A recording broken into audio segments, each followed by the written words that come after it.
আসসালামু আলাইকুম ওয়া রাহমাতুল্লাহি ওয়া বারাকাতুহু। প্রিয় বন্ধুগণ, আমরা পবিত্র ঈদ উল ফিতরের ছুটিতে শুধু ঢাকা হতে বাড়িতে আসছিলাম, গ্রামের বাড়িতে। এরপরে ঈদের চতুর্থ দিনে আমরা আসছি সুদূর সেই ঐতিহ্যবাহী টাঙ্গাইল গোপালগঞ্জ পাথালিয়া জামে মসজিদে, যেটা 201 গম্বুজ নামে 201 গম্বুজ নামে প্রসিদ্ধ একটা মসজিদ।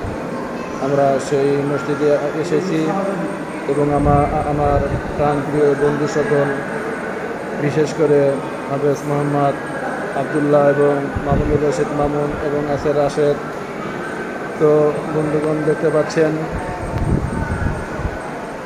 এখানে যে 201 গম্বুজ মসজিদ, সেই মসজিদে আমরা মসজিদ কমিটি এবং মোতাওয়াল্লি তাদের কাছ থেকে জানতে পেরেছি এই মসজিদটা 15 বিঘা জায়গার উপর অবস্থিত। এই মসজিদটা, তো এখানে একসাথে 15,000 লোক এখানে নামাজ আদায় করতে পারবে এবং এই মসজিদে বাংলাদেশের বিভিন্ন সুনামধন্য আলেমগণে এখানে এসে তারা জুমার নামাজের ইমামতি করেন। এই মসজিদে এখনো ইমাম এবং খতিব নির্দিষ্টভাবে নিয়োগ দেওয়া হয়নি। তো এখানে দেখার অনেক কিছু আছে। এখানে গাড়ি পার্কিং আছে, হোটেল আছে, মসজিদের উপরে 201টা গম্বুজ আছে। আকর্ষণীয় দেখার অনেক কিছু এখানে আমরা দেখতে পাচ্ছি।